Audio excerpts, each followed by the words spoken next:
Hello friends, welcome back to my channel physics classes official. Friends, आज की इस video में हम बात करेंगे श्यानता के बारे में।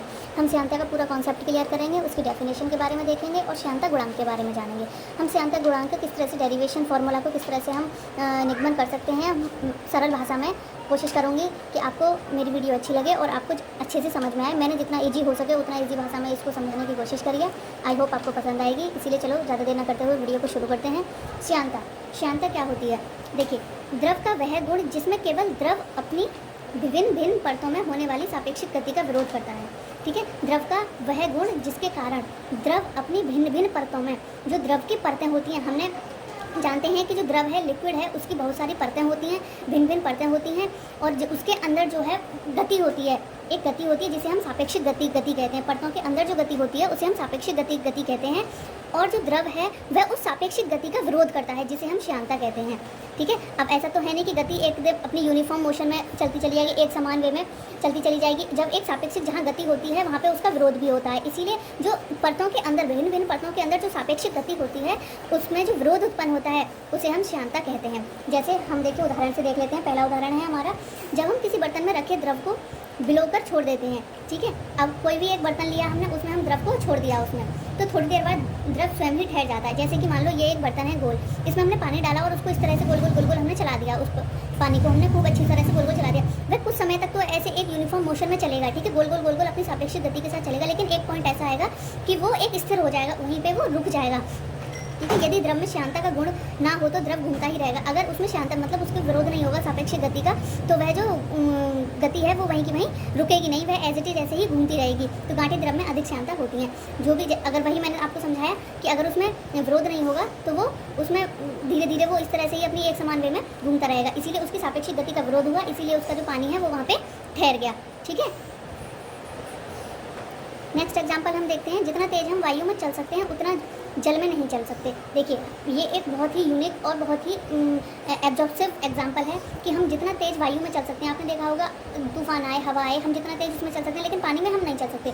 हम जैसे पानी में अपना चलना शुरू करेंगे तो हमें ऐसा लगेगा जैसे कि हमारे पानी को कोई रोक रहा है। ठीक है, हमारे पानी पर, हमारे पैरों पर जो है पानी का दबाव बनेगा। ठीक है, इसका कारण यह है कि वायु की तुलना में जल की श्यानता बहुत अधिक होती है। यही है कि जल के अंदर जो श्यानता का गुण होगा, जो जल के अंदर श्यानता का गुण होगा वो अधिक होगा और वायु के अंदर कम होगा। जो पानी है, जो हमारी सापेक्षिक गति का जो विरोध करता है, ठीक है, सापेक्षिक गति का जो विरोध करने का जो गुण होता है वो जल के अंदर ज़्यादा होता है और वायु के अंदर कम होता है। इसीलिए हम वायु में तेज चल सकते हैं और जल में नहीं चल सकते।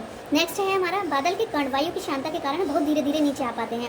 ठीक है, तथा वे आकाश में ही तैरते हुए प्रतीत होते हैं। आपने देखा होगा बादल से कोई भी कण आ रहे हैं, जैसे कि कुछ भी बादल से, आपने देखा होगा बादल से बहुत छोटे छोटे कण होते हैं। ठीक है, वो वायु में श्यानता के कारण बहुत धीरे धीरे नीचे आते हैं। ठीक है, और वो आसमान में ही तैरते रहते हैं। क्यों तैरते रहते हैं? क्योंकि उसके अंदर जो है श्यानता का गुण होता है, इसीलिए वह उसमें तैरते रहते हैं। ठीक है, ये इसके कुछ एग्जाम्पल्स थे श्यानता के। अब हम देखेंगे कि श्यानता गुणांक क्या होता है। ये देखिए श्यानता गुणांक। ठीक है,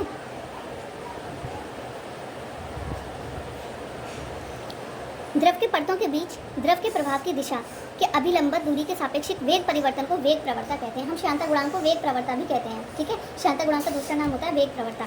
द्रव की परतों के बीच, मान लीजिए द्रव की परतों के बीच, इन परतों के बीच में, ठीक है, द्रव के प्रभाव की दिशा, मान लो इस दिशा में प्रभाव कर रहा है। ठीक है, इस दिशा में प्रभाव के अभिलंबत दूरी, इनके बीच की दूरी मान लो r दूरी है। ठीक है, के सापेक्षिक वेग परिवर्तन की वेग प्रवणता होती है। मान लो इसमें z दूरी है, तो जो वेग परिवर्तन हुआ, वेग परिवर्तन क्या हुआ? डेल vx हुआ, और दूरी कितनी हुई? Del x। तो वेग प्रवणता क्या हुई हमारी? Del vx upon del x। इसको हम वेग प्रवणता का दूसरा नाम होता है श्यानता गुणांक। इसलिए आप कभी कंफ्यूज मत होइए कि श्यानता गुणांक अगर आ जाए तो उसमें भी हमको यही नोट करना है, अगर वेग प्रवणता आ जाए तो उसमें भी हमें यही नोट करना है। ठीक है, यहाँ पर जो vx है ये वेग परिवर्तन है और जो z है वो उसकी दूरी है, अभिलंबवत दूरी है। ठीक है, देखिए अब हम एक बहुत इसका जो निगमन है, फॉर्मूले का जो निगमन हम करेंगे उसका देखिए मैं बहुत सरल भाषा में आपको समझाने की कोशिश करूँगी, बहुत इजी से इजी वे में। ठीक है, बहुत ही इजी लैंग्वेज है, आपको समझने में कोई भी दिक्कत नहीं आएगी। देखिए, ऊपरी परत BS, निचली परत QR। आप ये देखिए, ऊपरी परत BS ये हमारी ऊपरी परत है, निचली परत QR। ठीक है, में एक श्यान बल F को आगे की ओर प्रेरित करता है। मान लीजिए ये जो F है, ठीक है, ये एक बल है जो आगे की ओर प्रेरित करता है, मतलब इसकी ओर प्रेरित करता है। जेड डेल जेड इसकी तरफ प्रेरित करता है। PQ और OX इसमें ये अभिलंबित करता है, मतलब इसमें ये जो दो परत हैं बी एस और पी क्यू, इसमें जो बल होगा, मतलब ये जो एफ बल, श्यान बल, इसे हम एफ को क्या बोलेंगे, हम बोलेंगे श्यान बल। ये जो श्यान बल होगा, इसमें जो बी एस है वो नीचे की ओर और पी क्यू ऊपर की ओर, ठीक है, अपोजिट डायरेक्शन में अभिमंदित होते हैं। ये एक दूसरे को अपोजिट डायरेक्शन में अभिमंदित करने का प्रयत्न करते हैं। एक दूसरे को कौन करता है, अभिकेंद्र श्यान बल, ठीक है। अब हम देखेंगे इसी में यही लिखा है, ऊपरी परत बी एस निचली परत पी क्यू को एक श्यान बल एफ से आगे की ओर त्वरित करने का प्रयत्न करती है, और इसी प्रकार निचली परत पी क्यू ऊपरी परत आर एस को श्यान बल एफ से पीछे की ओर अभिमंदित करने का प्रयत्न करती है, ठीक है। अब देखते हैं न्यूटन ने जो कहा है कि ये जो प्रभावित करने की जो दर है, ठीक है, जो श्यान बल को प्रभावित करती है वो किन्हीं दो बातों पर निर्भर करती है। अब हम देखते हैं कि वो दो बातें होती क्या हैं।